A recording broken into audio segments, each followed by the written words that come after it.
ভারতবর্ষের অনেকগুলো সমুদ্র সৈকতের মধ্যে একটা সুন্দর সমুদ্র সৈকত ভাইজাগ থেকে অনতি দূরে বললেও ভুল হবে, প্রায় 40 কিলোমিটারের উপর যার দূরত্ব। সেই দূরত্ব পেরিয়ে আমরা এখন ইয়ারাডা সমুদ্র সৈকতে। এই জায়গাটাকে অনেকেই হরর জোন বলে চিহ্নিত করেছে, তাই স্নান করার ক্ষেত্রে একটু নিষেধাজ্ঞা রয়েছে বই কি, তবুও উপেক্ষা করতে না পেরে সমুদ্রের নীল জলরাশিকে ভালোবেসে ফেলে সবাই স্নানে মেতে উঠেছে। আর সেই সুন্দর বালিয়াড়ি, দিগন্ত বিস্তৃত টিলা পাহাড়, একদিকে শুটিং চলছে, প্রচুর মানুষ আসছে।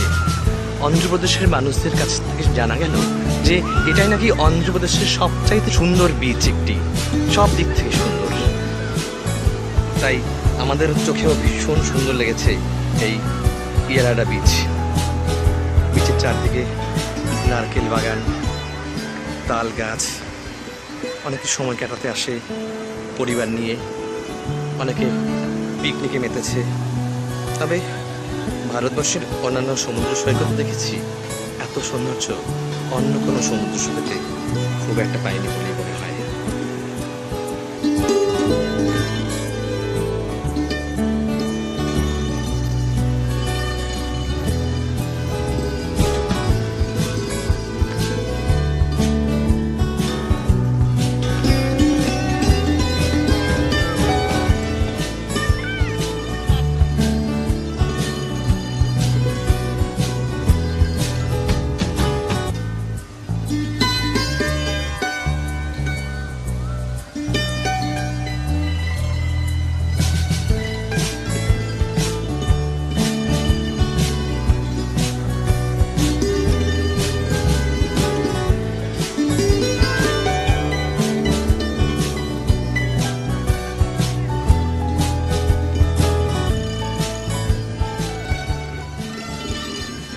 ভাইজাগ ভাইজাগ ভাইজাগ, ইয়ারাডা ইয়ারাডা ইয়ারাডা, অন্ধ্রপ্রদেশের একটা অন্যতম বিচ বা সমুদ্র সৈকত। যাই বলা হয় না কেন, ইয়ারাডা মানুষের মুখে মুখে ইয়ারাডা। কারণ তাদের দাবি অন্ধ্রপ্রদেশে এত সুন্দর বিচ নেই। আর আমার দাবি শুধু অন্ধ্রপ্রদেশ কেন, ভারতবর্ষের অনেক সমুদ্র সৈকত ঘুরেছি, তার মধ্যে এই সমুদ্র সৈকতের সৌন্দর্য অসাধারণ, অবর্ণনীয়।